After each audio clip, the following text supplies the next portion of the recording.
at 92.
Are you ready to take your brand to the next level? Look no further than the Chameleon Design Studios, the creative powerhouse behind Key Central and dozens of standout brands across Grenada and beyond. From web designs, animations, and motion graphics to custom video productions, we bring your visions to life with unmatched efficiency and professionalism. Need a logo? Logo design starts at just $1,500. And our starter pack includes brochures, call cards, and letterheads. Whether you're launching a new business, revamping your identity, or telling your story visually, Chameleon Design Studios is the new face of designs. Call us now at 1473-422-8601 or scan that QR code. Follow us on Instagram at chameleon_473. Let's communicate. Call us today.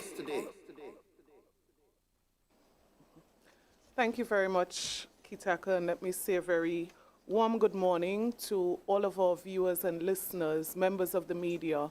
I greet especially the Deputy Political Leader at the head table this morning, Brother Nolan Cox, and Brother Adrian Joseph, the candidate for St. George Northwest. Brothers and sisters, we are here this morning out of the cry of the people regarding the cost of living crisis. My aim today is to connect what is happening in our households and what is happening on the ground. Brothers and sisters, we are connecting that to what is happening inside of government that is supposed to serve you. I'm going to talk this morning about the cost of mismanagement. I'm going to speak to you and take my time to do so this morning, talking about the price that you are paying for the mismanagement in government. Brothers and sisters, since the NDC assumed office, we have seen a coordinated assault on the people of Grenada, homeowners and businesses alike.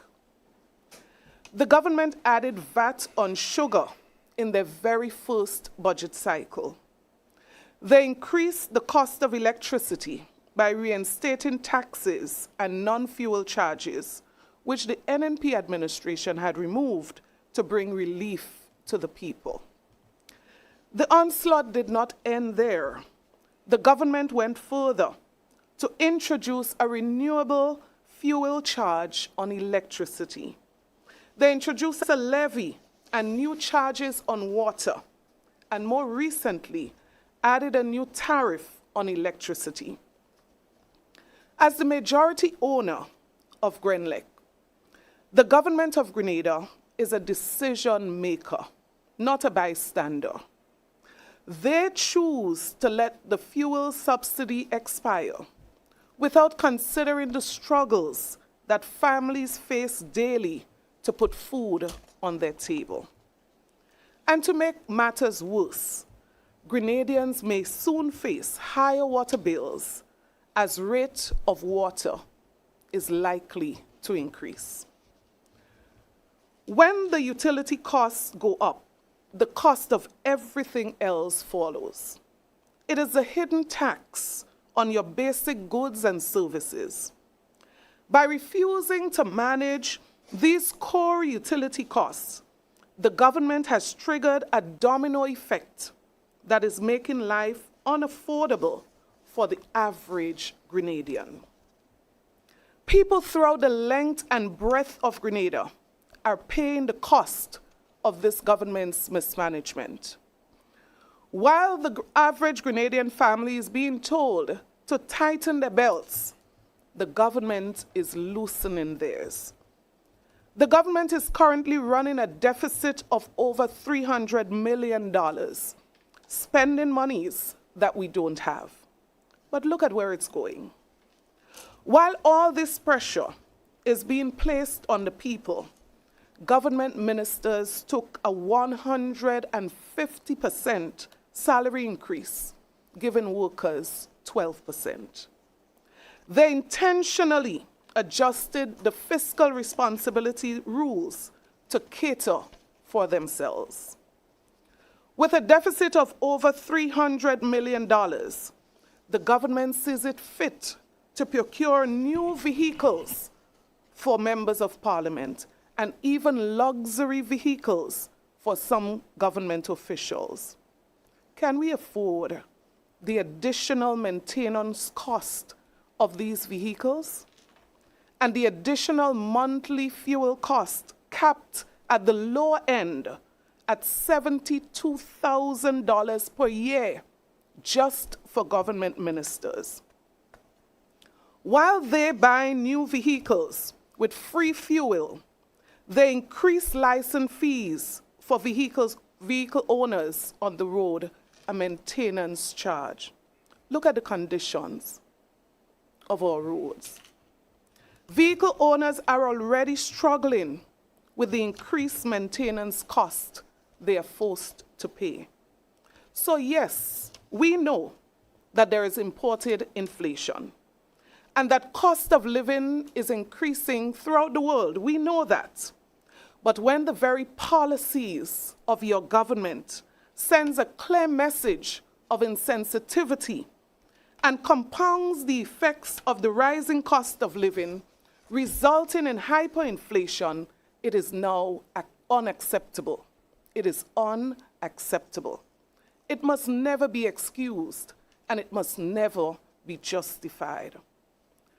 There continues to be a staggering rise in costs paid to external consultants and service providers, paying in advance, while our own local civil servants repeatedly experience delay in the payments of their salaries. Under this administration, wastage is spiraling out of control at the expense of the Grenadian taxpayer, the taxpayer who is already strangled by the rising cost of living. The government is wasting millions of dollars on projects because of poor planning and poor management. Taxpayers continue to foot the bill for this public wastage that we experience every day. Wastage that is becoming systemic and unchecked. Then there are the overrun expenditures for almost every infrastructure project, in some cases as much as 5 times over budget, like the closure project. This is the mismanagement tax that people are forced to pay, being levied on every citizen of this country. Like the Cliff project, which has taken years, still not complete, and to use the Prime Minister's words, has been unacceptably very slow. The government has moved to add $7 million to a contract of $16.5 million. That's almost 50% more to finish less than 1 kilometer of road. If this remains within the revised budget, I will be surprised. The delay in this project is largely due to the failure of the Ministry of Infrastructure, which the Prime Minister himself heads. In the time that it took the government to pave 600 meters, a child has started and nearly finished preschool. The public is being forced to pay a premium price for the government's inability to manage simple projects. When a project takes 3 years instead of 1, or costs 500% more than promised, I repeat, taxpayers pay the cost.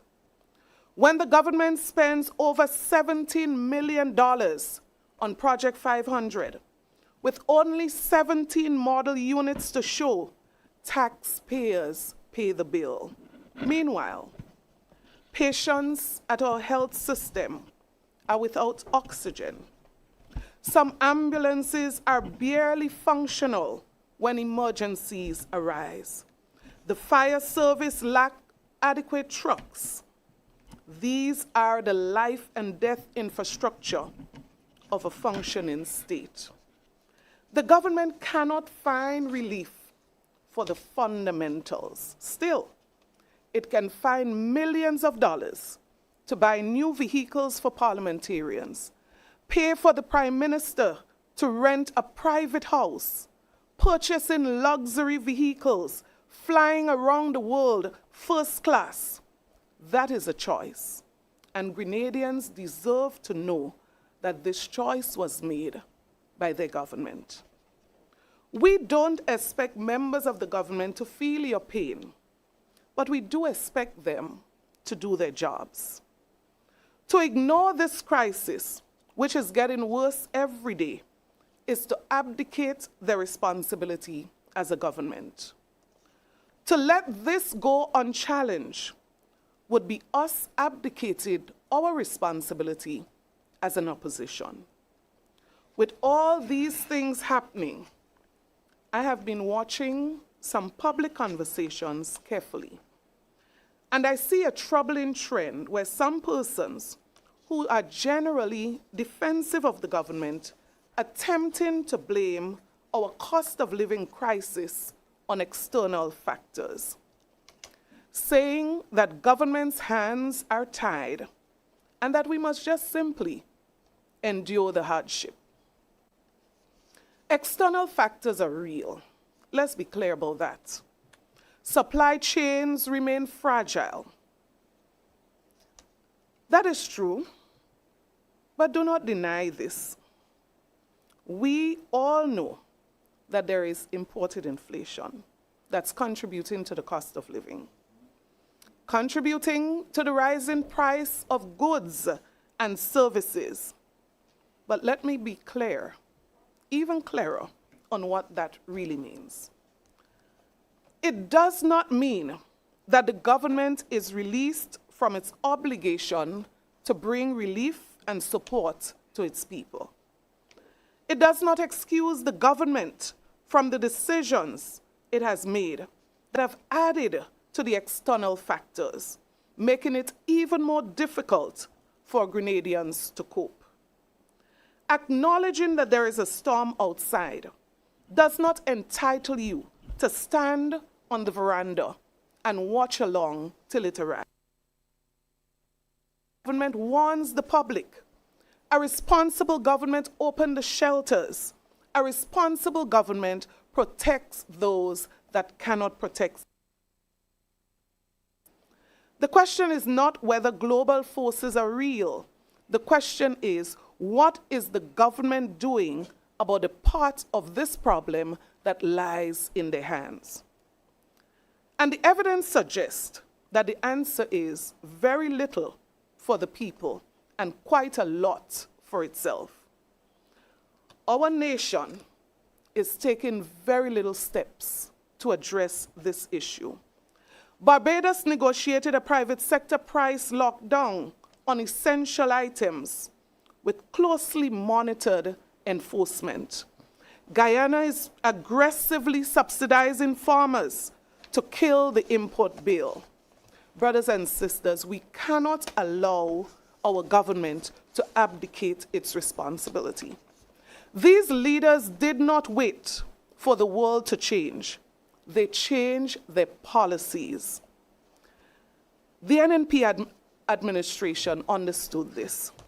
We prioritize low taxation because we believe people's money belong in their pockets, especially when there's hard times. We cap the price of gas at the pumps.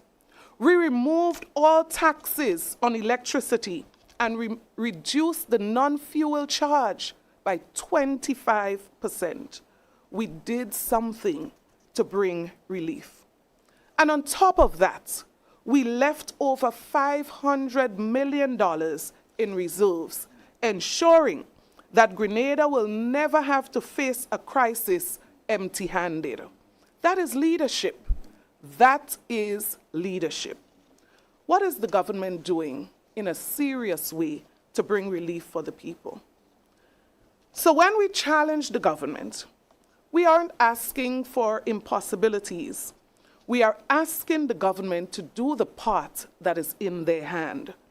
We are therefore demanding of the government, 1, review and act for essential food items. Remove VAT on sugar. Remove the levy on water that you have imposed, and remove VAT on electricity. None of these solutions are global. None of them require permission from international markets. They only require a decision from the Cabinet of Grenada right here at home. These simple actions can help bring relief to those who are struggling to cope. Our leaders are capable of doing more, and our people deserve better. I say to you this morning, members of the media, the listening public, when the new National Party returns to office, we would take immediate aggressive approach to reducing the cost of living. We will manage the economy with discipline. We will manage the national debt burden, ensuring that our state lives within its means, just as the people are forced to do at home. We will restore the NNP's legacy of low taxation, returning people's monies to their pockets. We will roll out more details in the coming weeks on the aggressive approach that we will take to reduce the cost of living when we return to office. Thank you. Thank you, political leader, for laying out the broader national picture and reminding us what responsible leadership looks like. To go deeper into the infrastructural issues and the financial implications for the people of Grenada, I now invite Senator Nolan Cox. Thank you very much, Kitaka, and let me say a pleasant morning to media personnel out there, fellow citizens, and also I think it's important to recognize our leader, political leader, and of course we have our colleague with us, Dr. Joseph, who is also a candidate for the constituency of St. George Northwest. This morning, colleagues, the whole issue of the main topic that we're looking at today is the cost of infrastructural mismanagement. That is the central theme.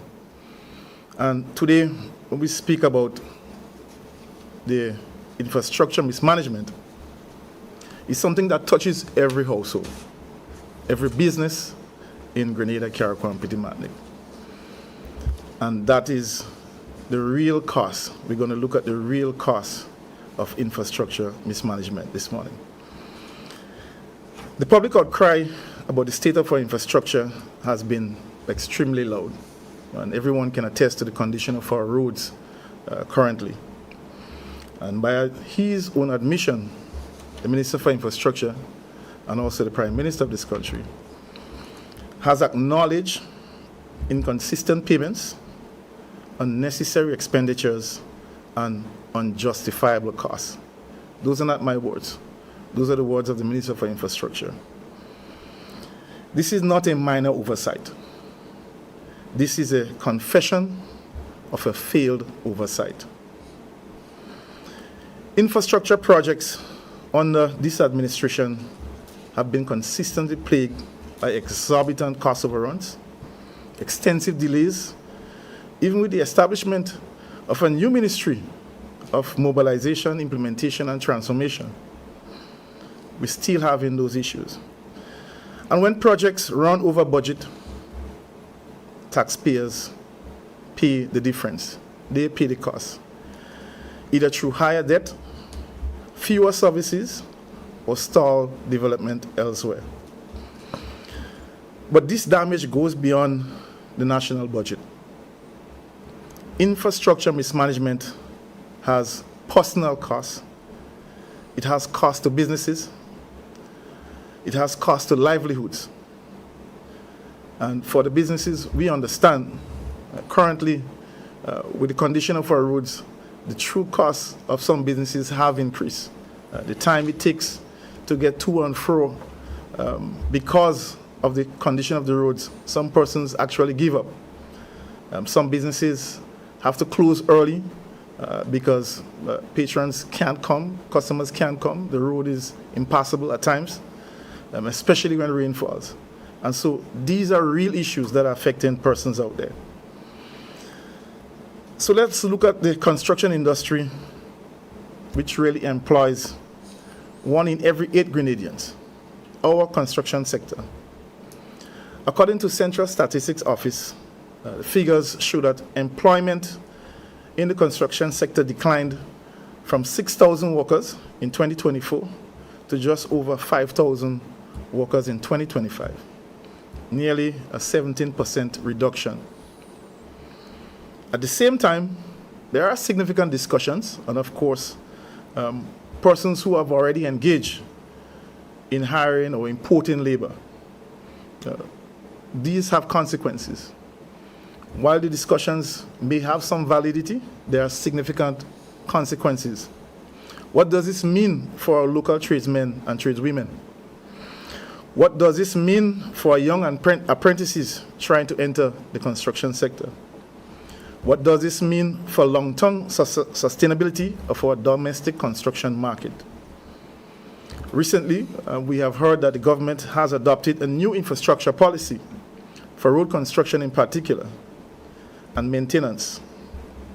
And that policy is design, finance, build, and maintain. How does this impact our small and medium-term contractors? Now, this indicates a few things clearly. One, with the government approaching or using this policy, it indicates that the government have an implementation problem. It is evident. And in the words of the Minister for Infrastructure and Prime Minister, there is a problem. This also indicates that governments have a financing problem, not being able to finance these projects properly, hence asking contractors to finance it first and then pay after. This, brothers and sisters, have consequences. If you're asking a contractor to pay to finance a government road, design, finance, and maintain, this will result in a significantly higher cost to build those roads. There's also the risk in terms of oversight and the integrity of the work, the monitoring, and of course, most importantly, our small and medium-sized contractors who are not able to meet the capacity in terms of capital investment for such projects. Hence, they are locked out of those projects, and more than likely, foreign contractors are the ones are going to be doing such projects. These are the consequences of that policy. Ladies and gentlemen, infrastructure governance is about systems, it's about planning, it's about procurement, it's about oversight, and most importantly, value for money. Under the new National Party government, projects were executed through tendering processes, adhering to technical requirements, and transparent oversight. We saw major road projects, major infrastructure projects, flood mitigation projects, community projects, recreation projects that focus not only on building, but on maintaining and protecting the public investment. Today, we see those systems are significantly weakened. Shortcuts have replaced a strong structure. And in engineering, shortcuts do not save money. They cost millions. Let us consider the Molyneux Road project. You know, sometimes I smile when I reflect on this project. We had a project that is set, ready to go. You had a contractor already assigned. You have a reputable engineering firm who is responsible for oversight of the project. A professional engineering firm that was in place. This administration intervened. They dismissed the experts. They altered the design. They attempted to manage a complex slope stabilization project without properly respecting geological realities. What was the result? Instability, delays, escalating costs. And ultimately, they had to rehire the same firm that they fired to come back to simply stabilize and save this project. Tell me, this is not strategic planning. This is trial and error in governance that was paid for by you and me, our taxpayers. But perhaps one of the most concerning change happened quietly. The single source procurement threshold increased from $15,000 to $100,000. That means contracts of up to $100,000 can now be awarded without competitive tendering. And those contracts can be handed out at any constituency office. Even within the OECS region, this threshold is unusually high. It creates a space for favoritism, reduces competition, and weakens accountability. We are seeing the costly impacts of these decisions currently. Projects stretch over years.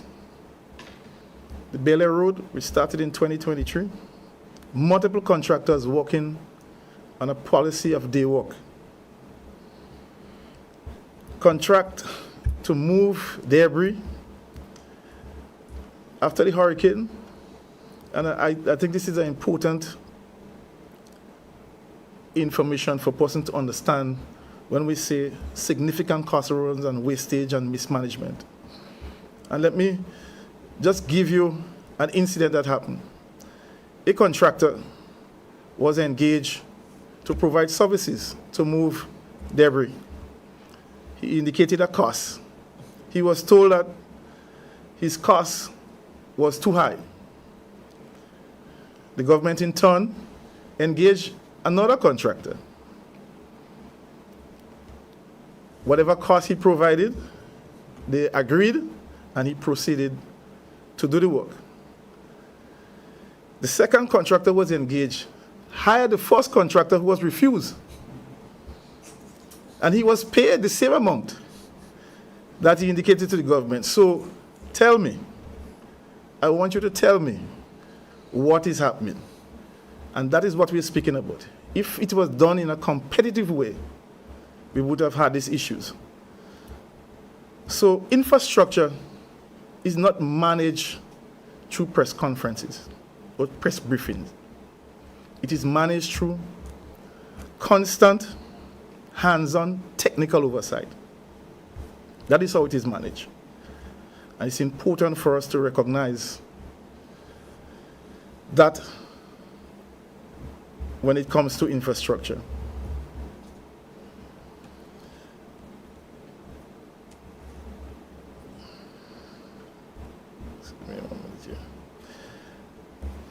Hands-on technical,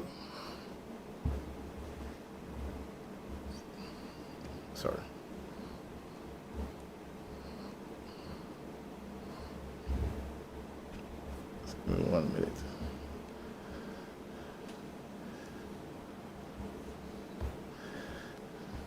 Sometimes technology do cause you to pause, but for good reason.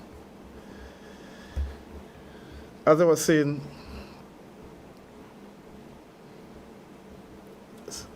hands-on, as I was saying, infrastructure development requires hands-on oversight.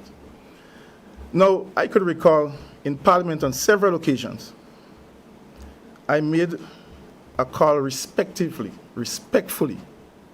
in a respectful manner, indicating that the current Minister for Infrastructure and Prime Minister should strongly consider relinquishing the Ministry of Infrastructure.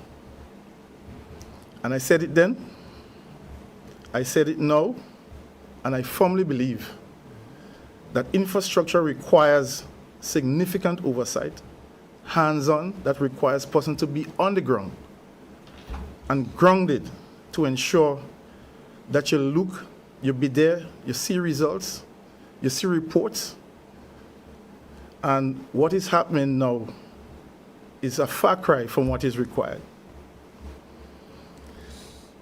The demands of that ministry is highly technical. It cannot be managed part-time while balancing regional travel and international travel and multiple portfolios. When oversight is stretched thin, costs spiral. While attention is divided, projects exceed budget. While focus is elsewhere, timelines collapse. And the only transformation citizens feel is shrinking pockets. This, brothers and sisters, is not about politics. This is about good governance. So, what we are asking for, we are calling for a full forensic audit of our major infrastructure projects, an immediate return to strict competitive tendering. And I'm saying this in the context of one project currently that is happening in Carriacou, the building of the Windward Jetty. I can never recall any tendering, any advertisement. It's a highly technical project. It was only announced that a contractor is doing this jetty. We haven't heard the costs. We haven't heard when it's going to be completed. And these are the things that are happening. This is what we are speaking about. The procurement process, the procurement policy is there for a reason. We are also calling for strengthened on-site technical monitoring and full public transparency in the procurement documentation. To the people of Grenada, Carriacou, and Petit Martinique, you are paying for this mismanagement tax. You are paying for a worse outcome. You are paying more, waiting longer for results, and receiving less in value. This, we say, must stop. Infrastructure is a backbone of economic growth for this country. It supports tourism, agriculture, construction, transportation, and the business sector. When it is mismanaged, the entire country feels the strain. So we are saying we deserve better systems, we deserve accountability, we deserve value for every dollar spent that belongs to this country. We are asking for this to stop. Thank you. Thank you, Senator Cox. The reality is very concerning, and the burden is real for every single Grenadian. But the crisis does not stop on land. It extends to our seas and to the hard-working men and women whose livelihoods depend on them. To address the impact of the U.S. export fish ban and the state of our fishing industry, I now welcome Dr. Adrian Joseph. Thank you very much, Mr. Master of Ceremony and my good comrade, Kitaka. To the people of Grenada, Carriacou, and PD Martinique, my dear comrade leader, Honorable Emmeline Pear, my colleague, Senator the Honorable Nolan Cox, a very pleasant good morning. We have heard from the two presenters before me, but for me, I want to begin from a place of responsibility and patriotism. My friends, I believe that no Grenadian wants to see a national industry fail. I believe no Grenadian wants to see workers suffer. And no Grenadian wants to see livelihoods collapse because of preventative failures. But the reality on the ground is this. Today, our fisheries sector is facing paralysis. During peak fishing season, February to June, when incomes are normally maximized. What makes this crisis even worse is uncertainty. There has been no clear roadmap, no defined compliance timeline, and no structured relief mechanism. My people, this is not a minor disruption. This is a full industry. In communities such as Grand Mall in St. George Northwest, I am hearing from dozens of families who depend directly on this sector, operators and suppliers who form part of the broader ecosystem. The majority of those directly engaged in harvesting and vessel operations are men who are primary breadwinners and highly specialized marine skills built over decades. There are no immediate industries capable of absorbing those technical competencies. So, my friend, when income collapses, the damage is not only financial, it is psychological. It destabilizes households and entire communities, like Grand Mall. If this continues without decisive intervention, we risk turning an economic crisis into a social one. What we are saying is leadership now will determine whether this industry survives or collapses. We are saying that this industry needs special support now. We are saying that it is time the government wake up.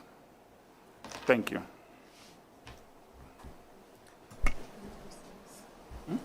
5 minutes. Thank you, everyone. Now we would like to open up the floor to the media. Everyone joining on Zoom, anyone wants to ask a question, raise your hand. Please indicate the name of your media house before asking your question. And let's proceed.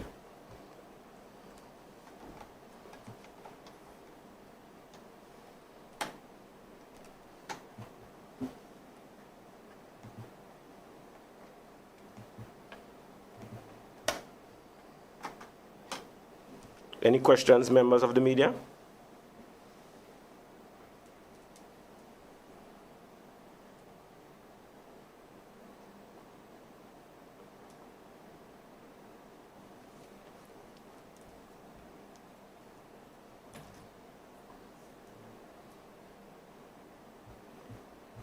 Well, I take it that we were crystal clear in our deliberations here about the critical issues affecting our nation. If there are no questions, then I'll hand it back over to you, political leader, for some closing remarks.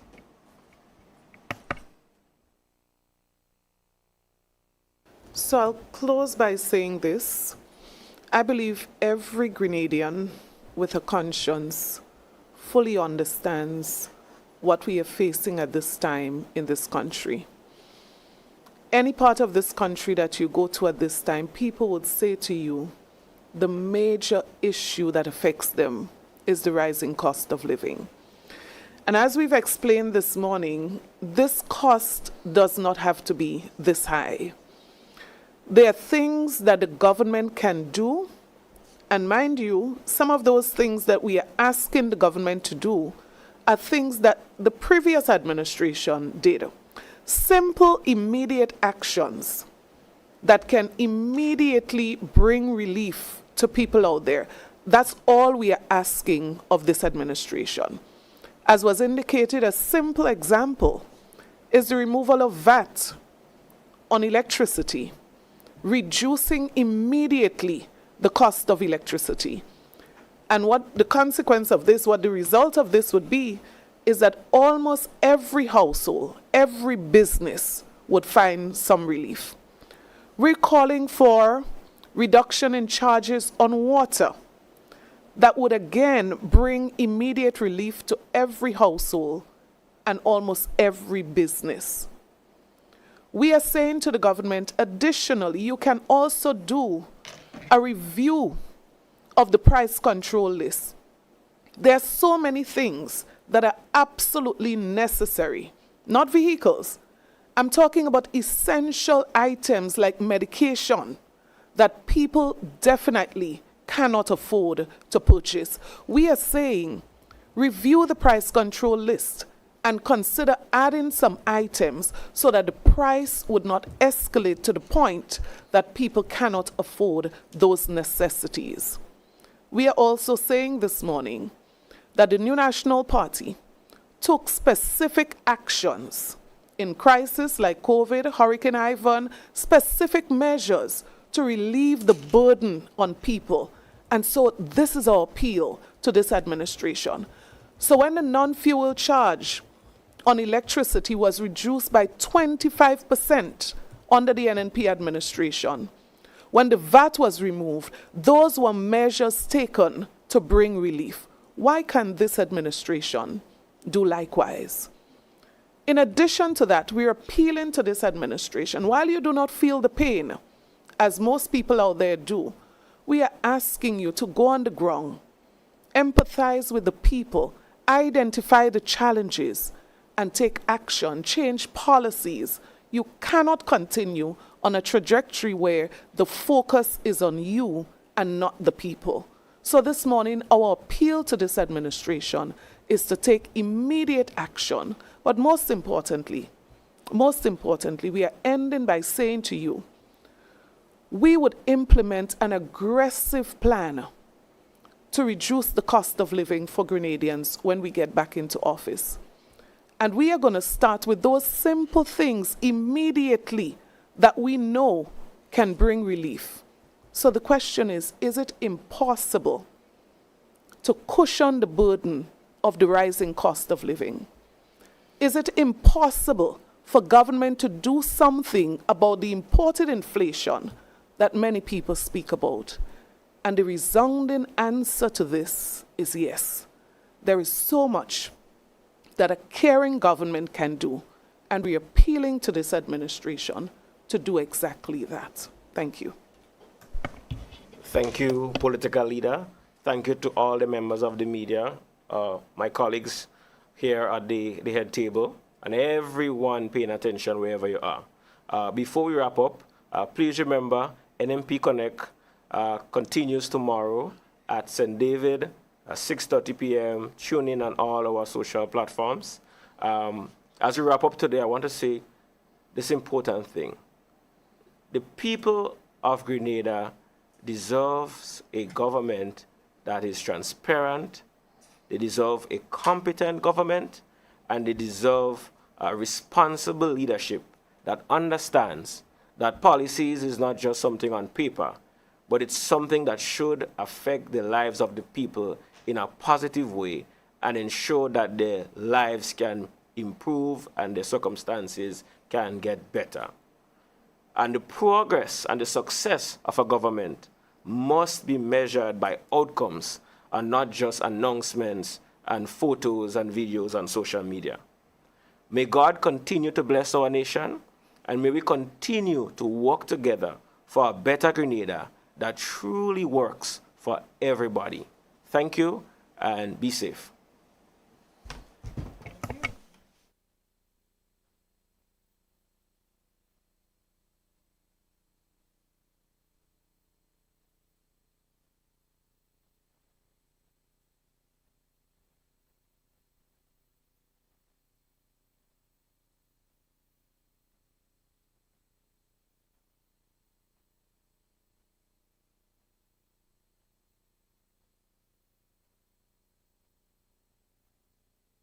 For more information, contact We.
Are you ready to take your brand to the next level? Look no further than the Chameleon Design Studios, the creative powerhouse behind Key Central and dozens of standout brands across Grenada and beyond. From web designs, animations, and motion graphics to custom video productions, we bring your visions to life with unmatched efficiency and professionalism. Need a logo? Logo design starts at just $1,500. And our starter pack includes brochures, call cards, and letterheads. Whether you're launching a new business, revamping your identity, or telling your story visual, Chameleon Design Studios is the new face of designs. Call us now at 1473-422-8601 or scan that QR code. Follow us on Instagram at chameleon_473. Let's communicate. Call us today.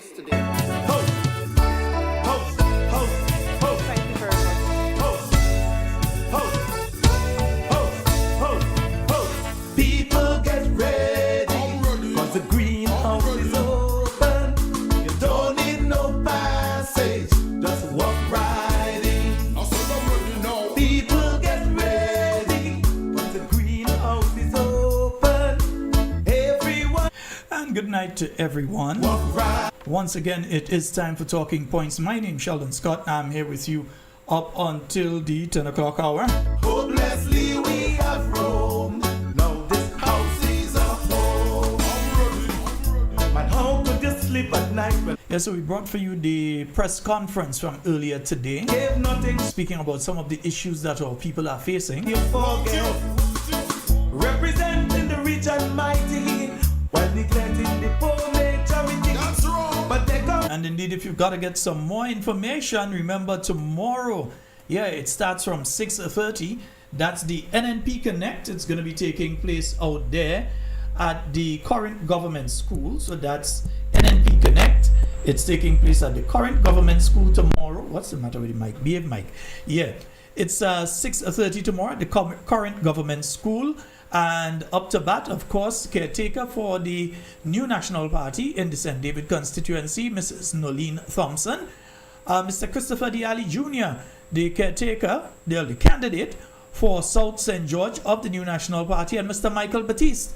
They will be there with a team led by the Honorable Emlyn Pear, political leader of the new National Party, as they speak to and hear from the people of St. David. That's going to be taking place from 6:30 tomorrow at the Corinth Government School. Looking forward to seeing you all there. Of course, we will be broadcasting via Talking Points, God's willing. For those of you that are unable to make it, we will be broadcasting here. And on Sunday, International Women's Day, that is, the new National Party women, they'll be having an activity under the theme Give to Gain at the Grenada Trade Center. That starts from 2 p.m. Lady Anande Trotman Joseph, she'll be giving a feature presentation on domestic violence, and the guest speaker, the honored guest speaker, the Honorable Jean Augustine. That's taking place this Sunday So organize your transportation. Those of you that are looking to head down to that, yes, constituencies, organize yourself and head on down to this one. International Women's Day celebration, New National Party Women, and that will be taking place this Sunday from 2 p.m. under the theme, Give to Gain. All right, nice, beautiful. Hey, where my song go? Song you can't go on me, you have to stay there. Hey, what do the song? Nice. When our finger got something to say, people get ready. What's the green? And let me say a special good night to all the listeners via the various mediums. Those of you listening via Facebook, those of you listening via YouTube, those of you listening also. Wow, I nearly end the stream by mistake, Dewi Papayo. Yeah, those of you listening via the various mediums, I just want to say a special good night to each and every one of you. Yeah. Propaganda, lies and ramble. No election. Those of you on the We Noise platforms, whether it's radio or television, we say a special good night to you. Promises will work for you in this crucial day. Only the house can deliver that much needed shelter. People get ready. Yeah, to speak a bit about the fishing tonight, eh? You don't need no passage. So your brother Adrian Joseph, Dr. Adrian Joseph, brought it up there. And you know, it's something I want to discuss a bit tonight as well. But before we get into that, we have some other melee to talk about. We have some other things to talk about before we get into that. You understand? Yeah. We have some other things before we reach. Before we reach on the fish thing, we have some other stuff to talk about. So I'm just giving you a couple seconds to call your friend, call your family, tell them your talking points is on. The discussions have begun. Some may have said, well, I see the press conference this morning, I ain't bothering to follow it, and did you not know? You had to come back. What? Come in greener than green, you know. Just tell me where you've been, you know. Right now, me say me greener than green, you know. Serious business women. So once again, a special good night to all of you under the YouTube, the Facebook, and on the other platforms, the We Noise platforms. People get ready. The greenhouse is open. You don't need no passage. Just walk right in. So good night to all the listeners. People get ready. But the greenhouse is open. Everyone welcome. Why is some of you worried that the media didn't ask it? Don't worry that. If you are very clear, like sometimes I'm speaking on an issue here, and if I'm very clear, I don't expect any phone calls because I know that you're very clear on the issue. Nobody has to ask a question in relation to it because you're very clear. There's nothing wrong with that. Why are you all so worried? Who come on talking about, Ron Julian, I warn you about this, I go block you, brother. I warn you about bringing this KJ thing onto my platform. Stop it. All right. That is your final warning. Eh? If you come back talking about KJ again, I go block you. I'm telling you, I'm warning you. Don't bring it. Yes, stop that nonsense. Stop it. Nice. That's how it is in a straightforward. I say it as it is. Yes, stop bringing it here. Everyone is welcome. Just walk right in. No more will you fool the people with propaganda, lies and ramble. No election come again. You're still complaining and playing. You know, last night, I was speaking about the fact that some of the information we have to get as Grenadians, we hear it, not even second hand, sometimes third and fourth hand from outside of Grenada, because it seems as though speaking to people outside of Grenada and giving them the information that you should have given to Grenadians seems to be more important to this Prime Minister and this government. So we don't get information here. We actually have to listen to media outside of Grenada to hear certain things. Yeah? We don't get it from our own government. We get it from media outside of Grenada. For instance, are any of you aware that the Memorandum of Understanding between Grenada and the United States has already been signed? Are we aware of that? Has any local media house reported that the government of Grenada has signed a memorandum of understanding with the United States to accept third country deportees, in other words, non-Grenadian deportees, into Grenada. Are you, the Grenadian people, aware of that? Has any media house reported that? Any media house in Grenada? Yet still, you have to hear that from a foreign media house, that the memorandum of understanding with the United States has been signed. Don't believe me? Let me bring it up for you. The Grenadian people out. Oops, nah, let me, yeah, no up there. Yeah, right, yeah. MJ, good night to you, my dear. Well, you know me. Straightforward. Yeah, I can't be otherwise. I'm sorry about that, but I can't be otherwise. I'm very straightforward. Yeah? And let me just make sure that I have the clip that I want to play here. It's cute, but I had something running in the background. I just pulling that down, and let me play the clip here for you all. Nice. So let's see about the memorandum of understanding. PM, I want to talk to you about the migration MOU between the United States proposal for Grenada in terms of hosting and processing asylum seekers. On the Grenada Broadcasting Network about 3 weeks ago, yourself and your Minister of Foreign Affairs were speaking after a post-cabinet meeting, and it was said by your Minister of Foreign Affairs, Mr. Andal, that you're not bound, there's no legal commitment, you're still in the exploratory phase. You also said, sir, that you do not have the capacity to foot the bill. However, if the United States were to provide food, housing, and logistics, as well as pay for the direct flights and resettlement of the deportees, it's something that you're willing to consider. Has there been any movement in either direction where that is concerned, sir? Well, currently, no. We've signed the MOU. I think the next stage has been to look at what is called the operative part of the agreement, where you actually get into those things that you mentioned. A draft has been circulated, and I think we, from our end, are obviously going through that draft.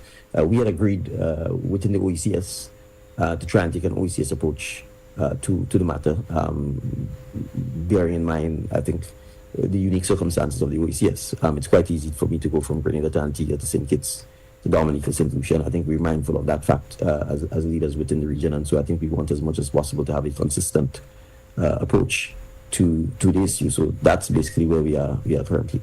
I expect as we get to Carriacou in the next day or so, that there might be an opportunity for us to have further more in-depth discussions. So you all heard that, huh? In case you didn't pick it up, let me play it once again. The migration MOU between the United States proposal for Grenada in terms of hosting and processing asylum seekers. On the Grenada Broadcasting Network about 3 weeks ago, yourself and your Minister of Foreign Affairs were speaking after a post-cabinet meeting, and it was said by your Minister of Foreign Affairs, Mr. Andal, that you're not bound, there's no legal commitment, you're still in the exploratory phase. You also said, sir, that you do not have the capacity to foot the bill. However, if the United States were to provide food, housing, and logistics, as well as pay for the direct flights and resettlement of the deportees, it's something that you're willing to consider. Has there been any movement in either direction where that is concerned, sir? Well, currently, no. We've signed the MOU. I think. Well, currently, no. We've signed the MOU. I think the next. Well, currently, no. We've signed the MOU. I think the next stage has been to look. Well, currently, no. We've signed the MOU. So Grenada has signed the MOU. Usually, when there's a signing of an MOU, we get the information, isn't it? Has anyone seen a press release from the Prime Minister's office or the Ministry of Foreign Affairs or the Government Information Service speaking to the fact that Grenada has now signed this MOU? We knew that the MOU was sent out for public discussion. That part we knew. We knew that they sent out the MOU for public discussion. So they said. Yeah? Good night to you, Giza. Yeah. So they said. They sent out the MOU for public discussion and feedback. We don't know what date it was signed. We don't know if any feedback was taken, so the MOU was adjusted. All we are hearing now through the Antigua news Antiguan Media, Observer Radio out there in Antigua 91.9. And this interview was last week, Monday, if I remember correctly. That interview took place last week, Monday, where they spoke and this bit of information came out. And I gave it a full week, I leave it alone to see if within that 1 week they had enough decency to come to you, the Grenadian people, and say to you directly that, hey, we have signed the MOU with the United States. There have been no press release as far as I know, and I usually see the press releases and so. I have seen none that says that Grenada has signed an MOU with the United States to take third-party deportees, third-country deportees into Grenada. Because this thing about the Americans paying for their food and thing, America will not pay for the food and the lodging of these people for the rest of their life. That is obvious. You know it. And I know it. We ain't think so. We ain't guess so. We know so. The United States will not deport a 20-something-year-old to Grenada and then pay for their food and pay for their lodging for the rest of their life. It is nonsensical and idiotic to think so. It is unreasonable to consider that that might actually happen. When they send them here, it becomes a burden on you and I, the Grenadian taxpayer. They become a burden on us. If they have to leave Grenada, it becomes an issue because they will not have travel documents from the United States. No, they're not citizens there. That's the reason they're being deported. So they won't have their travel documents. Therefore, which travel documents are they going to have? Are you going to call the International Red Cross to give them one of the Red Cross travel documents, kind of passport for stateless people? Or is it a situation they may still have their original passport from their original country and so on? Or that may have already it may already have not what's the word? The life of it has ended. Yeah? What is the situation? So now we are hearing that yes, this has been signed. And I call on GB and the Grenada Broadcasting Network, MTV, Meaningful Television, I nearly call on CC6, but they don't exist again. And all other media entities in Grenada and so-called media entities in Grenada to find out when this was signed, because the Prime Minister of your country is telling the Antiguans that the MOU signed. He ain't come and tell Grenadians. He had a whole hour today on his program, a whole hour. He said nothing in relation to the signing of that. He had a whole hour last week, but he didn't come on. He sent somebody. They could have said it. Nothing was said. So now we are hearing from outside media. So we hear from the Trinidadian media for the Trinidadian people. So we hearing, by the way, because they are not targeting the Grenada market, we hearing, by the way, that the radar thing, that done now. No more radar talk. At least that is what them say. We don't know if America might come back and tell them now we need a radar still. We don't know. Because remember, there was a first and then a second approach in relation to the taking of these third country refugees. So now the MOU has been signed, but you, the people who hire them, let me fix that. We, the people who pay their salaries, we, the people who they are answerable to, they don't answer to us. They don't tell us. They go and they tell the foreign media. So that's the way we finding out how things happening. That's the things that are happening. That we ain't good enough to talk to. So go and talk to the international and the foreign media and so on. Yeah, grin with them and tell them what is taking place with us here in Grenada, while we still waiting to hear what's taking place with us. Because I'm pretty sure if I didn't take the weekend, I didn't play this tonight, you would not have known that the MOU, you realized last night I kind of teased at it, you would not have known that the MOU was already signed. Take my word for it. You're the Prime Minister telling you the MOU signed. I want to talk to you about the migration MOU between the United States proposal for Grenada in terms of hosting and processing asylum seekers. On the Grenada Broadcasting Network about 3 weeks ago, yourself and your Minister of Foreign Affairs were speaking after a post-cabinet meeting, and it was said by your Minister of Foreign Affairs, Mr. Andal, that you're not bound, there's no legal commitment, you're still in the exploratory phase. You also said, sir, that you do not have the capacity to foot the bill. However, if the United States were to provide food, housing, and logistics, as well as pay for the direct flights and resettlement of the deportees, it's something that you're willing to consider. Has there been any movement in either direction where that is concerned, sir? Well, currently, no. We've signed the MOU. I think the next stage is concerned, sir. Well, currently, no. We've signed the MOU. I think the next stage has been to look at what is called the operative part of the. Either direction where that is concerned, sir. Well, currently, no. We've signed the MOU. I think the next stage has been to look at what is called. Don't we Grenadians think it's important for us to know that he has signed the MOU? Don't you think that it is important? The mere fact that they circulated the draft MOU means that they understand somewhere in the back of their head, or somebody somewhere within the system understands that, hey, this is a ticklish subject. You must approach the Grenadian people on this. You must let them know what is going on with the MOU, because on this program and on other programs, we made sure to raise the red flag and let Grenadians know that this is something that the government must speak to you on. But yet still, the same way they go to Trinidad and tell them about the radar while you here and you don't know. So there are people who have anxiety and they're anxious because they don't know if the radar come in Grenada or not. The same way they've done that, the same way they've gone to Antigua. Well, they didn't go. That was before the heads of government. You say, right, so he signed in on Zoom. He Zoom. Yeah, he go on and Zoom. And he told them, so Antiguans know that the MOU signed, but you, Grenadians, don't know until tonight. And none of them can come and tell me that they know, because you have some of those brown nosers and sycophants of the present administration that will come and tell you that they know. Yeah, all you go know. Because all you are brown nosers, all you're close enough to know. But the Grenadian people did not know and don't know.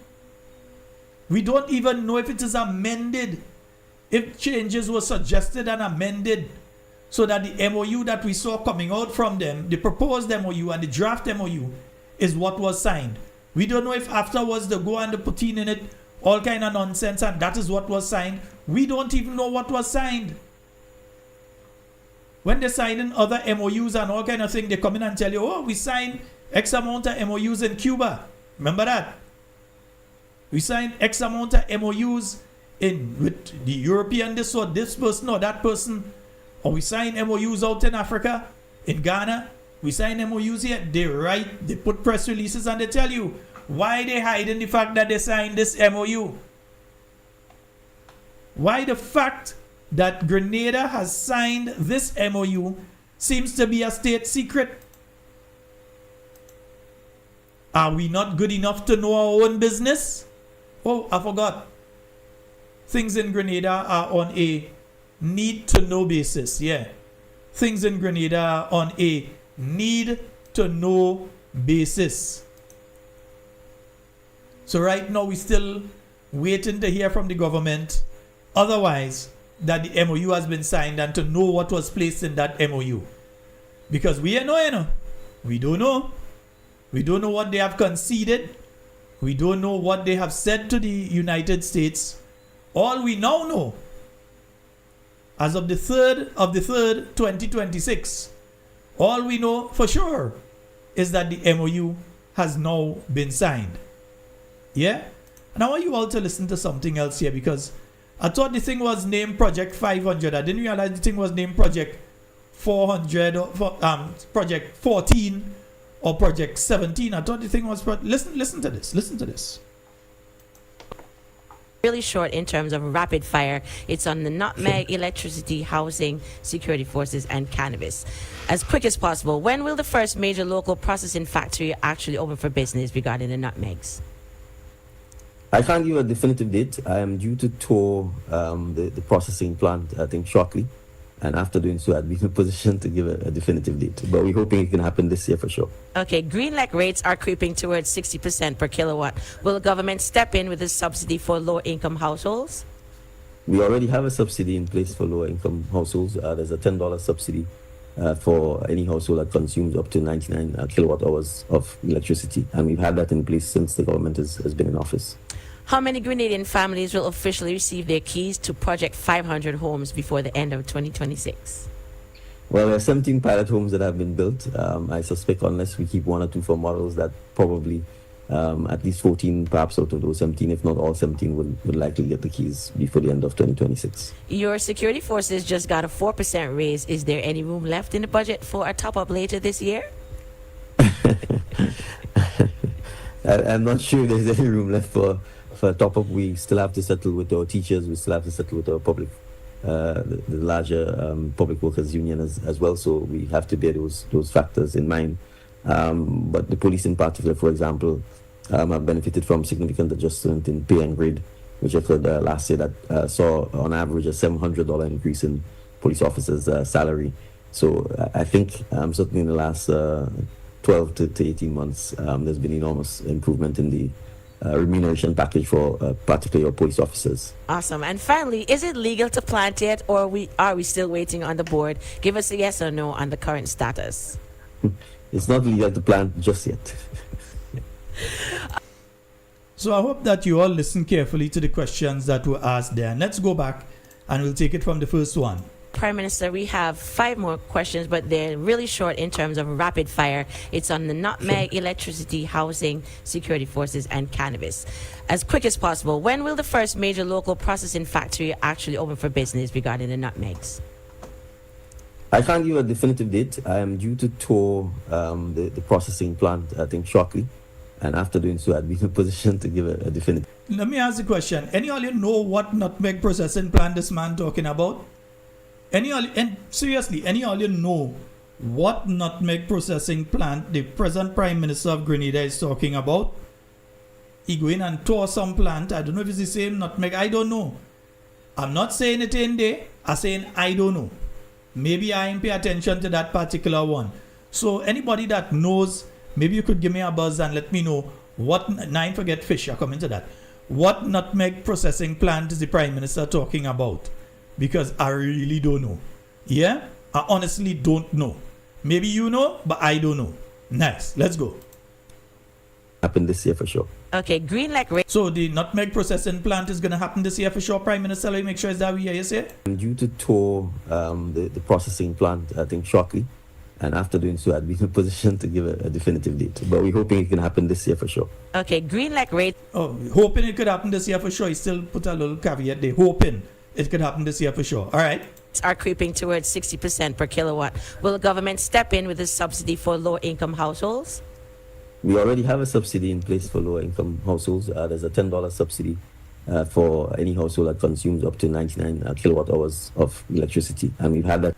Which is better, giving people $10 if they consume 99 kilowatts or less, or removing taxation on it totally, which could reduce the price by 25%. In other words, in some instances, as much as 100 and across the board, remove the government taxes on electricity to make the cost of electricity and therefore the cost of production in Grenada for people into manufacturing, make it cheaper. The cost of operating for hotels or guest houses or conference centers or sporting facilities, all different entities in Grenada, to make their cost of operation cheaper, do what the NNP did and remove the government taxes on electricity. But no, they want to say they remove something, so they say they take out at $10 from low-income people. If they use 99 kilowatts or less, they gain a $10 rebate, so you get back at $10 less on your bill. But at the end of the day, if they follow the model that the NNP had in place, you would have been able to save much more than just $10. But they ain't doing that for you, because once again, these people think all of us stupid. 25% in some instances, about, if you remove that, it's about 25% of your bill that would be coming off if they remove the government taxes on it. So you wouldn't be saving $10, you might be saving 75, 100, according to what. Sometimes you might even be saving as much as 200 if you're one of the high consumption people. But you know what's going to happen now? I'm hearing figures being thrown around there of increasing electricity price as much as 50%, double. If the present situation continues in the Middle East, and you end up with the Straits of Hormuz being mined and so on, and different things taking place, that we can end up in a situation with a 50% increase in the price of fuel, which was going to directly affect the cost of electricity, which means murder for all of us out here. Every year what else he had to say. So understand that when you're talking about electricity, you're trying to talk about $10, when in reality, because government is the main shareholder, you heard Honorable Emlyn Pierce speaking about that today. Government is the main shareholder. So there's nothing that can stop government from getting Grenlec to give you that percentage off. To remove, and government can remove government taxes on a government mainly owned entity. So you're talking about $10, but right now, you didn't have to be looking outside every time you hear a vehicle come because you're afraid it's Grenlec that reached to cut you off. You didn't have to be in that position because they could have done this, and it's not now. The New National Party been saying that to them. It's for the longest while now. NNP has been saying, put back the measure that NNP had in there to protect local business, to protect the vulnerable out here, so that you wouldn't go be cutting off electricity, cutting off water on people in the 90s. Clueless. Has been in office. How many Grenadian families will officially receive their keys to Project 500 homes before the end of 2026? Well, there are 17 pilot homes that have been built. I suspect unless we keep one or two for models, that probably at least 14, perhaps out of those 17, if not all 17, would likely get the keys before the end of 2026. Your security forces... No. Don't go to security forces yet, girl. We want to hear that one. I suspect unless we keep one or two for models, that probably at least 14, perhaps out of those 17, if not all 17, would likely get the keys. So remember, this Project 500, the promise during the election campaign, I didn't pull the clips, but I'll go have them by Thursday night. Because remember, tomorrow night we broadcasting that activity. The promise by the NDC was 500 houses a year. And in one of the meetings, it was 500 houses per constituency per year. But I go loud them on that. I go say somebody get heated and they just talk nonsense. We go say 500 houses a year. None. No Project 500 houses in 2022. And we go get them a blind day. We go say, okay, they are just come in office. Right. So we forget in 2022. 2023, 0 Project 500 houses. 2024, 0 Project 500 houses. 2025, 0 Project 500 houses. And 2026, now with 17 show houses completed. So in other words, these are still not the houses. These are houses so people to see if it's that kind of house they want. And then they go say, these are the houses we're doing under Project 500. So still, we are still at 0. And he's claiming now that by the end of the year, maybe they might give out about, sell 14 of the houses. Maybe by the end of the year. Or maybe all 17. Yeah? They're still behind about 2,000 houses. In fact, the only reason that houses were built under the NDC administration is because of Hurricane Beryl. That is the reason. I mean, just admit it. That is the reason that houses get built. Is either fire, unfortunately, take some people houses. And we're glad to see the people at Shanty Mill get together and make sure that the people get back their house and thing up there. We're glad to see that. Congratulations to you all. But either that or hurricane. And that is the reason. Still you have a lot of people that had fire that's still waiting. They can't get a place. And then you had Hurricane Beryl. And that is the reason that you had houses rebuilt in Carriacou. And still, up to this day, We are on the 3rd of March. And you still have people in Carriacou who they brought the material, government brought the material to build these people's houses. Since June of last year, they put it down there. They start building the house and leave it and go. And up to now, in March of 2026, those houses have not been completed. They didn't even come back. So we don't know if it's a case where contractor get paid and they absconded, we will use that word, absconded with the money. We don't know if that is the case. We don't know if it's a case that you find that one is an NNP, me ain't going back and build nothing for them. Let Senator Cox and them do something for them instead. We don't know if it's a case of that. We don't know.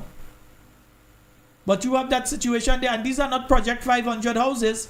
These are quote-unquote Project Build Back Better houses that we all know have various faults with some of them, because people who claim to be contractors and go and start building house and all kind of thing, these people and them couldn't build the house. You had people that called this program, that sent messages, etc., and said straight up. You had situations where people bathing in the bathroom and water flooding the living room. Why? Because some of the people who claimed they were contractors to go and do the Build Back Better houses didn't know anything about construction, but they happened to be partner with the head of MIT. They happened to be partner with the Prime Minister or partner with somebody in some ministry or department, and therefore they got the opportunity to suddenly call themselves contractor, receive tens of thousands of dollars from the government of Grenada. And remember, this government lowered the threshold. Well, not lowered. They increased the threshold in relation to what they don't need to go through the procurement process with. Because if it was before, all of these contractors would have to go through the procurement process where you can verify the documentation, etc. And then you would have been able to verify that that person could actually build houses before you get them house to build. So we know what end up happening with the Build Back Better houses. That many of them, rainfall, you're getting wet, all kind of faults on it, that the homeowner then has to come back and try and fix on their own. So Project 500 is now Project 14, it seems. So by the end of 2026, it seems as though there'll finally be 5 houses. And he's saying that with a grin, eh? He said that one with a grin, boy. Your security forces just got a 4% raise. Is there any room left in the budget for a top-up later this year? I'm not sure there's any room left for a top-up. We still may they come in a unions? I hope all listening. Nice, okay. have to settle with our teachers. We still have to settle with our public, the larger public workers union as well. So we have to bear those factors in mind. And plus all you broke, because all you broke, all you broke. Them police corporals and them waiting. Pay them corporals, they more money. They can't get it. Police corporals can't get it. In fact, police can't even get vehicle right now. Yeah? Imagine traffic department having problems with vehicle. That you use prison van and all kind of thing to go and do stuff. Traffic department, they having problems with transportation. My goodness. In particular, for example, I've benefited from significant adjustment in pay and grade, which occurred last year, that saw on average a $700 increase in police officers' salary. Nothing new. So I think certainly in the last 12 to 18 months, there's been enormous improvement in the... Or look at that Scal Caton. If this is something new and they never hear about this thing and this is the first time this thing happening. Because they're doing, like if it's the first time things like this have taken place in Grenada. The first time you're seeing things like that. No, things like this have been taking place for quite a while now. It's just their turn to do it. You're in government. You have to get the people there to get. Hey. For particularly your police officers. Awesome. And finally, is it legal to plant yet, or are we still waiting on the board? Give us a yes or no on the current status. It's not legal to plant just yet. Also, it's not legal to plant yet, but I tell you, guy in St. Mark that because I think he's still drinking his tea. He ganja. No, that why he just talk nonsense. So still drinking his ganja tea and folks, the phone lines are open at 14734407377.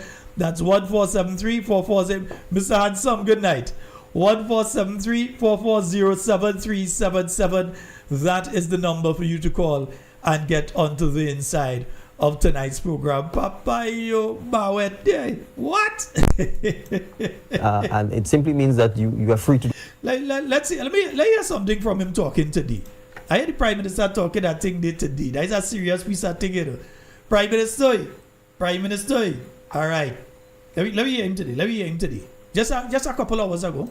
And it simply means that you are free to do other things, right? In the context of where you would have to hire a speechwriter and spend hours with a speechwriter, when you can use AI and have multiple versions of a speech. Oh, so you're admitting that your speeches are written by artificial intelligence?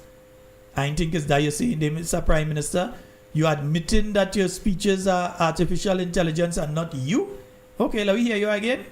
Right? In the context of where you would have to hire a speechwriter and spend hours with a speechwriter, when you can use AI and have multiple versions of a speech churned out to you in seconds, why would you say you want to go and use a speechwriter? And okay, where is the speechwriter getting the knowledge from? From reading all books and reading other people's literature in the first place. So when you see the lack of emotion and so in some of these things, I personally hate artificially generated speeches that you just prompt chat GPT or one of them and they give you a speech. Personally, I hate it. Yeah, because they lack the human touch. Artificial intelligence does not have emotion. So it cannot write with emotion.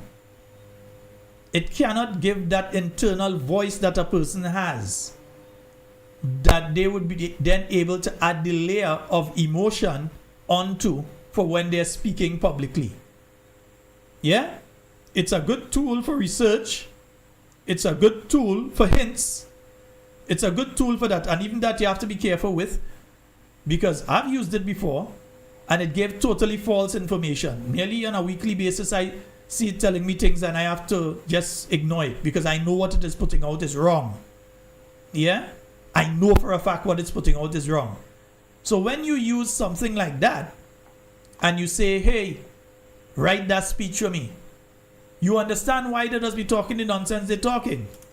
Yeah? So he admitted, yeah, it's a chat GPT. We know how long we telling all this chat GPT, you know.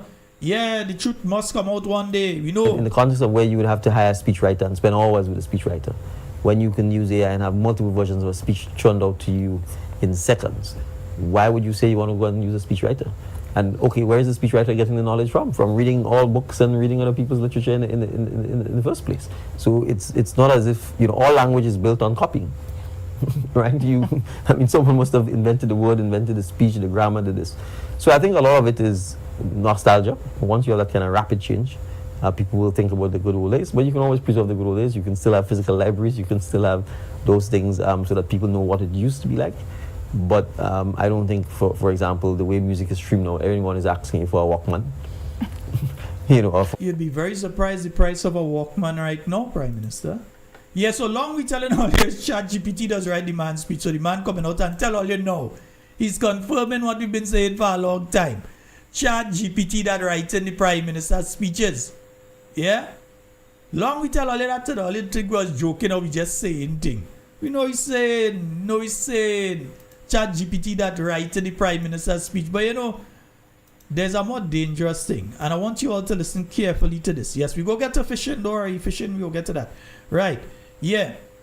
But there's something that he said today that struck me as a lot more dangerous. Let me get to that. No, not you. Not you. You over here. Yeah. Right. Nice. Yeah, over here. Access to internet means I can work anywhere. I can sign documents from anywhere. I can sign on my phone. I can sign on my laptop. I don't have to be sitting. I can sign while driving in a vehicle. I can sign while sitting at a restaurant. I can sign while at home. And it's made a tremendous difference, particularly to a lot of the administrative type work that you have to do, signing of documents and so on. So that means I'm a lot more efficient, a lot more responsive.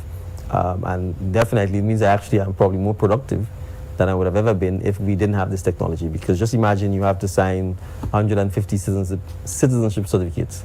In the absence of this document, I'd have to go sit in the office and go through one by one by one by one. You all hear what the Prime Minister just saying there, right?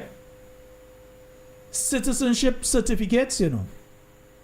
So it means that somebody in the chain could easily slip in a document inside there that was not supposed to be signed and it could get signed because he's not taking the time to go through it. He's signing these things digitally in bulk. And yes, it's legal. You can sign documents legal. I would know. I was in Parliament back in 2013, 2014, when we passed the law to allow for digital signature of documents. Yeah? I was in Parliament when we did that. And the Prime Minister is basically telling you, I want to take it from the top here again and let you hear the thing in its entirety. That means I can work anywhere. I can sign documents from anywhere. I can sign on my phone, I can sign on my laptop, I don't have to be sitting. I can sign while driving in a vehicle, I can sign while sitting at a restaurant, I can sign while at home, and it's made a tremendous difference, particularly to a lot of the administrative type work that you have to do, signing of documents and so on. So that means I'm a lot more efficient, a lot more responsive, and definitely it means I actually am probably more productive than I would have ever been if we didn't have this technology. Because just imagine you have to sign 150 citizenship certificates. In the absence of this document, I'd have to go sit in the office and go through one by one by one by one. With the devices and with the technology, I can click one button, all 150 certificates are signed at the same time, right? So it makes a huge difference. So you'll understand that. He just clicking here, reading through them. He ain't verifying that the stamp that's supposed to be there is there. He's not verifying that this person who I'm signing the certificate for, their name is the name that was approved through the cabinet and through the committee. That name is an approved name. So anybody could run any scam on this individual within the structure if it ain't happened already. You can have people whose file is put before him and your Prime Minister is not doing his duty to make sure, because listen, that's what we hire you for. I ain't hire you, but that's what the nation hire you for. To do the work. And if you could sign so much, why the police salary increase that they say on your desk can't get signed? Remember the WhatsApp that I showed you all yesterday, where they said it's on the Prime Minister desk. Yeah? So how come the police money that on your desk and it can't get signed? Because up to now they can't get the money. Let me see if I can find the police thing here. Yeah, the police WhatsApp. Remember I showed you that? We read the message. Yeah? Let me show you the WhatsApp again, man. And you know me ain't showing no false information here. You know it's good tobacco, well pressed. Yeah? So remember. Oops, no, that's not the one. Let me get it correcting here. Yeah, let me get it correcting, man. Right, there's the one here. Yeah? So where it says here, the salary adjustment for corporals and assistant superintendents of police went to cabinet, approved, and just waiting the PM signature. The same signature you just, officers, the same signature he just say he could do if he in the vehicle, or if he having lunch, or if he, wherever he is, you know, maybe he on the jet going to Lagos, Nigeria, wherever, once he have internet connection.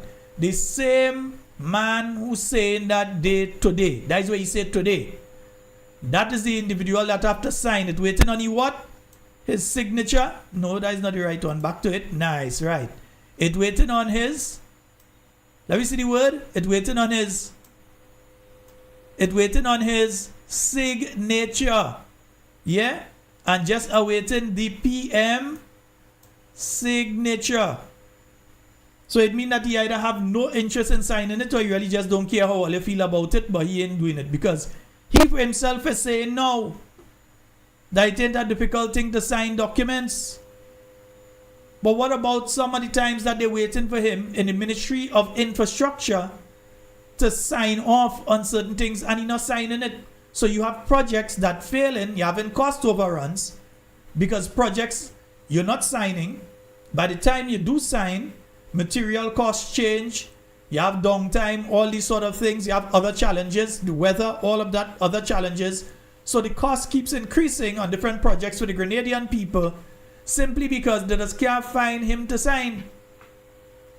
But he's saying no, he could be very productive now because due to technology he could sign. And then something as dangerous, you know what it's like. Let's say you have a terrorist organization. Hey, Uncle Trump, let's say you have a terrorist organization. that pays off somebody, and I'm not saying this has happened, I'm saying this is a very distinct possibility, that pays off somebody within the governance structure, because we know that a lot of them involved in the NDC corrupt as hell. So let's say they get paid off at 200,000 US or 100,000 US, whatever, and their documents end up in that 150 pile. I don't think all you understand just how dangerous this thing is. Their documents end up inside there. This individual who is holding the office of Prime Minister of Grenada, he is not going through it to make sure who is there is who is supposed to be there, because he should at least have a list that says these were the ones that were approved at the last cabinet sitting or the last meeting of the CBI board or whatever it is. These are the names. He is not verifying the names that are there are the names that should be there, because you have a kind of cabinet secretary there. We go talk about yes, just reminding you, Miss Let, we go talk about you one of these days soon. You have a kind of cabinet secretary there. You must find out the reason that she was moved from the port. Yeah, find out the reason she was out of customs. Just find out. And she can't sue me because I have your letter. I have your letter. I do have it. Yeah, I've got your letter. So I know the reason you was moved. Right? That's the cabinet secretary right now. He have some kind of people working around him. And you ain't verifying where you go in and sign. So right now, because you have the ability to sign 150 citizenship, there's not an easy thing. This is not a fly-by-night business. This is serious thing. This is giving people Grenadian citizenship. So you could very well end up with a member of a terrorist organization ending up with Grenadian citizenship and what? A Grenadian passport. Who may then go on to do something that could cause a serious problem for me and you in the future. Antigua already have a problem, you know. Are you all aware that Antiguans are not getting anything past a 3-month US visa right now? That any Antiguan who applies for a visa from the United States right now is only going to be afforded a 3-month visa. We are accustomed to 10-year visa and that kind of thing. Antiguans are only getting a 3-month, not 3-year, you know, 3-month visa. And if you have to go back in the States, you have to go and apply for another visa again. So you have to go through the same process and pay the same fees. They didn't change the fees for them. They didn't change anything for them. They had to pay the same amount as people are paying for the 10 years. And it may even be a situation that those with the 10 year now are only allowed to stay in the United States for 3 months. If they're going, they are only allowed to stay there for 3 months. Yeah? So that's what Antiguans find themselves in. You could imagine if a terrorist, because the Prime Minister, 150 signed one time, you don't have to read through all of that. Laziness. You can't be lazy to protect the Grenadian people and protect the Grenadian people name. That fish thing looking less and less possible tonight, boy. You can't be lazy to protect Grenadians and Grenadians name. You can't be lazy to protect Grenadians passport, citizenship, and our benefits that we have out there. You could imagine the people in the European Union hearing this right now, and we have Schengen visa. That the Prime Minister, the final stopgap to make sure everything is okay, that he ain't sitting down and sign this thing. That he just 150. He's not going through it to verify that the names are there, the names that were agreed on, that nobody ain't slipping a 3 name or a 4 name on him and collect money on the side. He just signed 150. Now me say, he say. Listen to him. Not me. Means I can work anywhere. I can sign documents from anywhere. I can sign on my phone, I can sign on my laptop, I don't have to be sitting, I can sign when I drive. So police officers, just remember, you could sign on the phone, you could sign on the laptop, you could sign, just remember where you could sign. And all you in again, all corporals, call another corporal and tell them, listen to the man that have the sign. Internet means I can work anywhere. I can sign documents from anywhere. I can sign on my phone, I can sign on my laptop, I don't have to be sitting, I can sign when driving in a vehicle, I can sign while sitting at a restaurant, I can sign while at home, and it's made a tremendous difference, particularly to a lot of the administrative type work that you have to do, signing of documents and so on. So that means I'm a lot more efficient, a lot more responsive. And definitely it means I actually am probably more productive than I would have ever been if we didn't have this technology. Because just imagine you have to sign 150 citizenship certificates. In the absence of this document, I'd have to go sit in the office and go through one by one by one by one. With the devices and with the technology, I can click one button. That is your job. You're supposed to sit in the office and go through one by one by one by one. That is your job. That is what you're hired for. You are the final. You ever watch play one of those video games and them? Yeah, there's the final one gate that you have to go through. And he has a responsibility to do this, just that, go through one by one. That is part of the job. You can't say you ain't doing that. You're the Prime Minister. Nobody else could sign that, You had to sign it. My goodness. Kids. In the absence of this document, I'd have to go sit in the office and go through one by one by one by one. With the devices and with the technology, I can click one button. All 150 certificates are signed at the same time. Right, so it makes a huge difference towards productivity, but also quality of life, because it means you can get a little more time to spend on other things. Yeah, other times to go and bowl and send ball left, swinging engine, left, right, all over the place instead of at the wicket. Yeah, you could get a lot of time to go. Better you stay in the office, really and truly. Instead of going and embarrass yourself playing cricket like that, I think it's better the Prime Minister had stay in the office and go through them forms and them properly instead of signing it digitally. Yeah? Going to sit in the office to pile through lots of papers. So I'm a huge fan of technology. I encourage people to learn about it. And he keep repeating this thing like if it's necessarily paper. It's not necessarily that you have to sign paper. You could still sign it digitally, but you should at least read through. Instead of he's telling you now that he doesn't even read through. Is 150 come to him for his signature? He just hit one button and everything signed. He ain't had time to sit and sift through and go through. Whether it's paper, whether it's online, it's the same information. Paper is just something physical you could walk around with and you don't have to plug it in anyway. That is one aspect, that is one way you could do it. But you could do it digitally too. But he still isn't even doing it digitally. He just signing citizenship form without reading it. That is dangerous. Very, I don't think the Prime Minister realized what he said today, nah? Papa God, sorry. I don't think the Prime Minister realized the danger in what he said today. Human beings are susceptible to bribery, especially those around him, because they have a history of it. They have a history of it, and he already said he ain't doing nothing to them if they're involved in that kind of thing. So they know that even if he check back and he realize, hey, over the last 2 months, I gave citizenship to 300 people that should not have gotten citizenship. I don't know how the form end up signed by me, but 300 people here get citizenship. He ain't doing nothing about it because he said he ain't doing nothing to people. And if you talk out, you end up like Lacret, outside. Just like them ball and them that you was bowling, outside.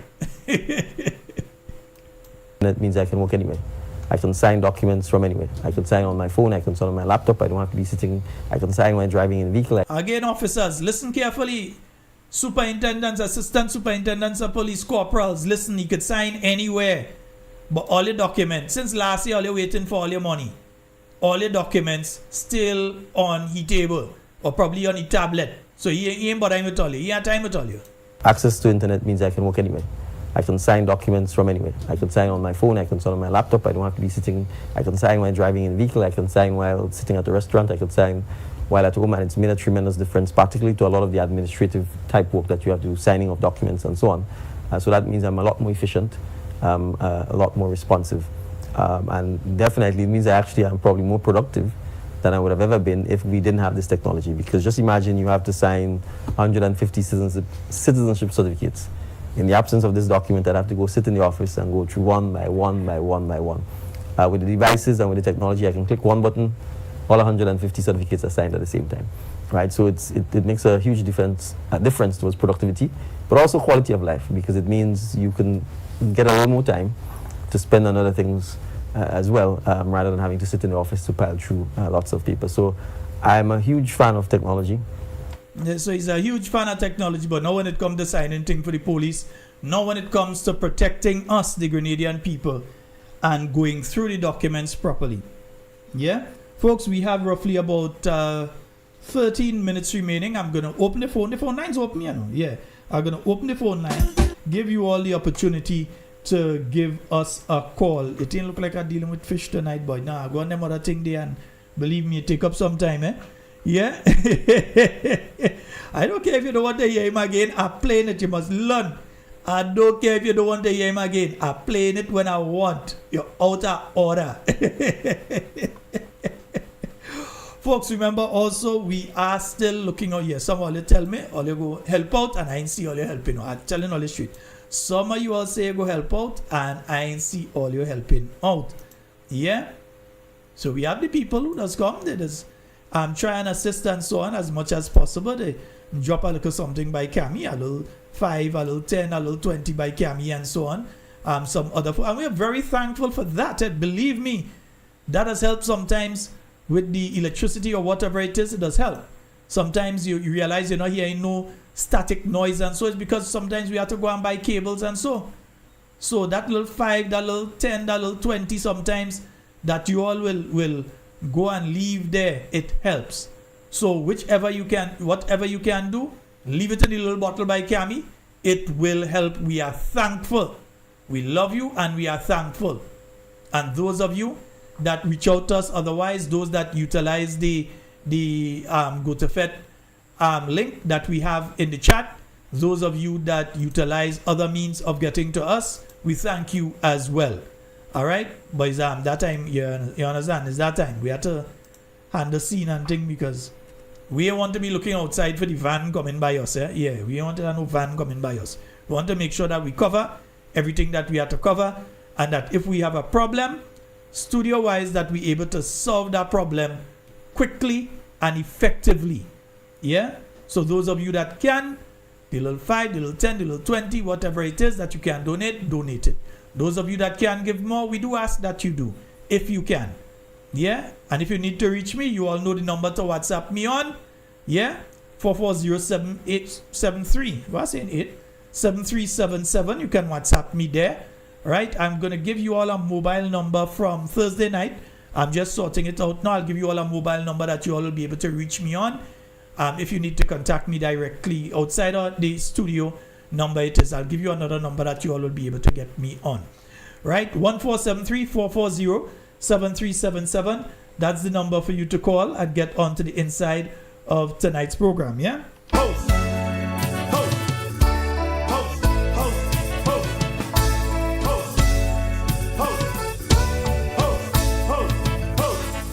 Imagine up to now, we're still waiting to hear that the MOU signed. You understand? Because remember, we didn't know that the MOU was signed. We had no idea that this MOU was signed. We didn't even have an idea that the request was made. It's on October 19th. The Attorney General, Cindy daughter, as I'm Jennifer Simon does call her, Cindy daughter.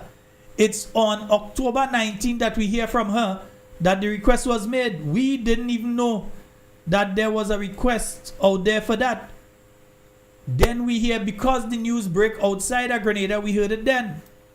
Yeah? Legal Affairs Minister Claudette Joseph confirmed the United States had raised the deportee issue again, but referred to the government's earlier position on the matter. We did receive earlier in the year, I think sometime in January, a request to house third party or third country refugees or nationals, third country nationals.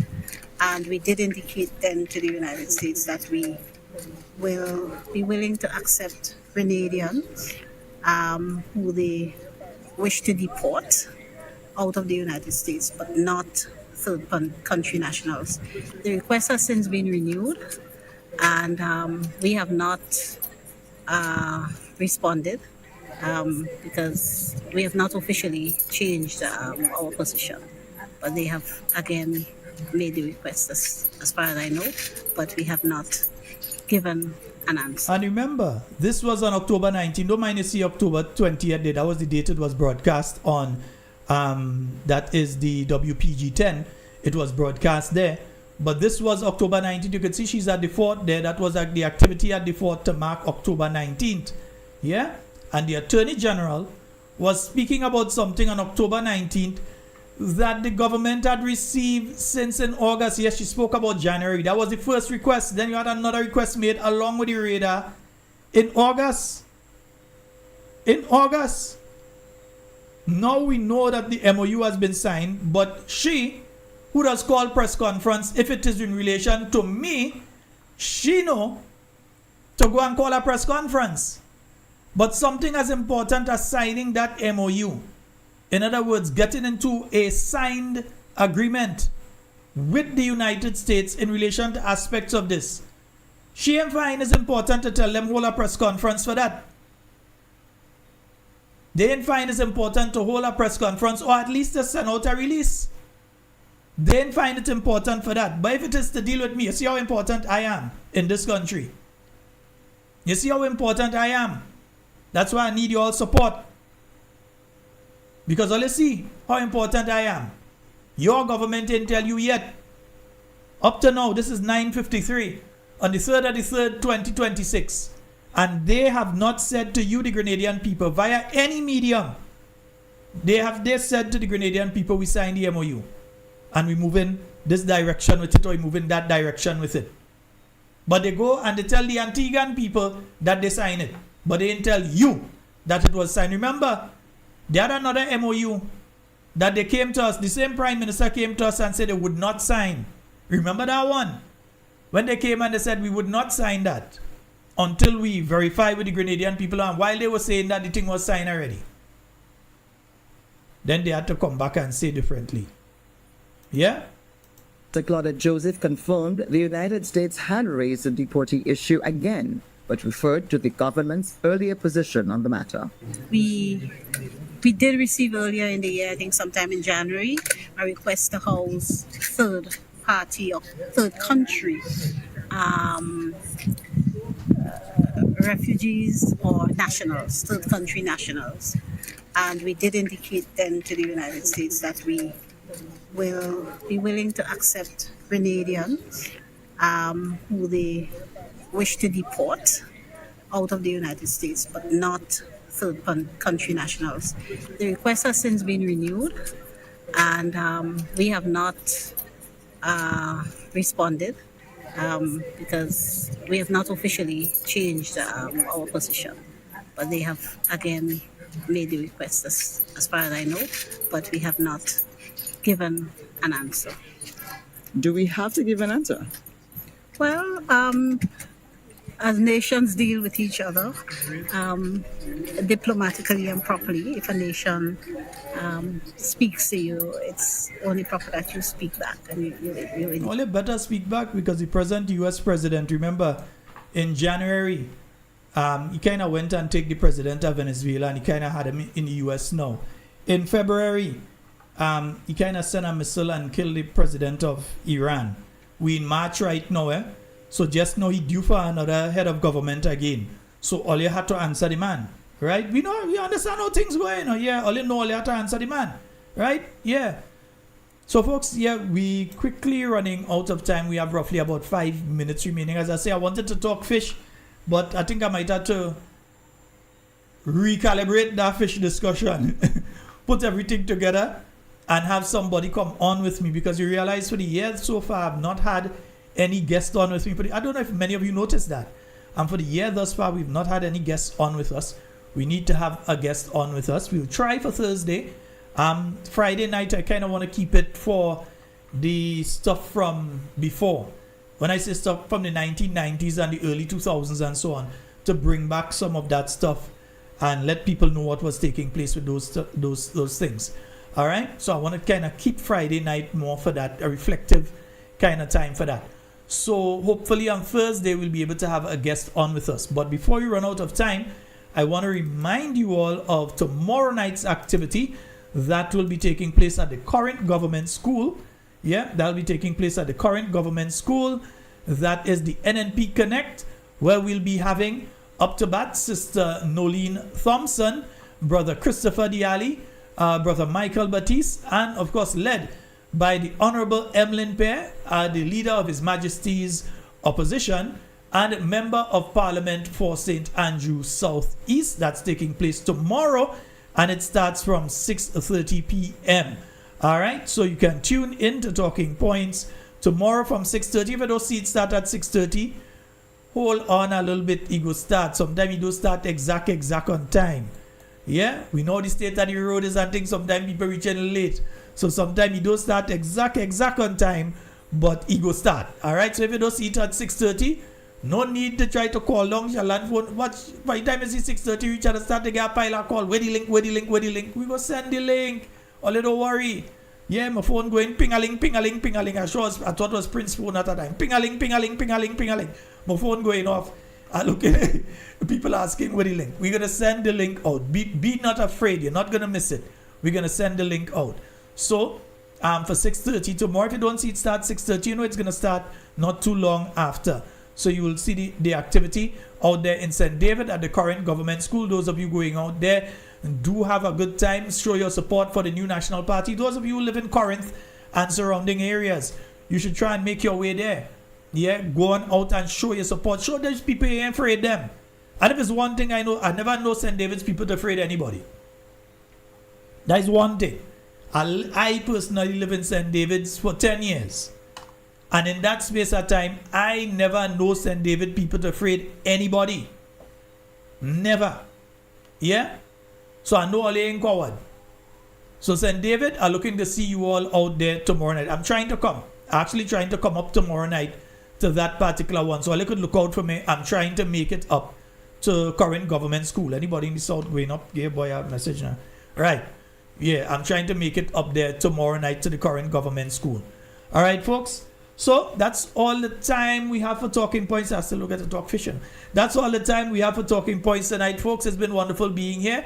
Remember, in everything you say and do it safe and secure. Want to be speaking to and with you and definitely not about you. Love each and every one of you. Do enjoy the rest of your night tonight. Love you all.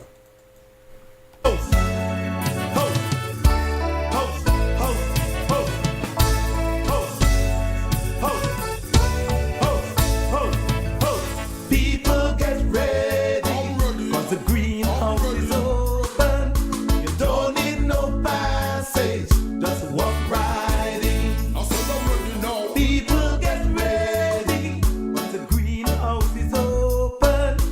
Everyone welcome, just walk right in. In a critical state, don't wait until it's too late. Hopelessly we have roamed.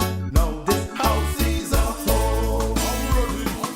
Man, how could you sleep at night when poverty and hunger we got to fight? You gave nothing but disrespect and neglect. Through representation you forget. Representing the rich and mighty while neglecting the poor majority. That's wrong. But there comes a day when our finger got something to say. People get ready. But the greenhouse is open. Don't need no passage, just walk right in. People get ready, cause the greenhouse is open. Everyone is welcome, just walk right in. No more will you fool the people with propaganda, lies and ramble. No election come again, you still complaining and playing the blame game. No blind and empty promises won't work for you in this crucial day. Only the house can deliver that much needed shelter. People get ready, the greenhouse is open. You don't need no passage, just walk right in. People get ready, cause the greenhouse is open. Everyone welcome, just walk right in. People get ready, cause the greenhouse is open. You don't need no passage, just walk right in. People get ready, cause the greenhouse is open. Everyone is welcome, just walk right in. Walk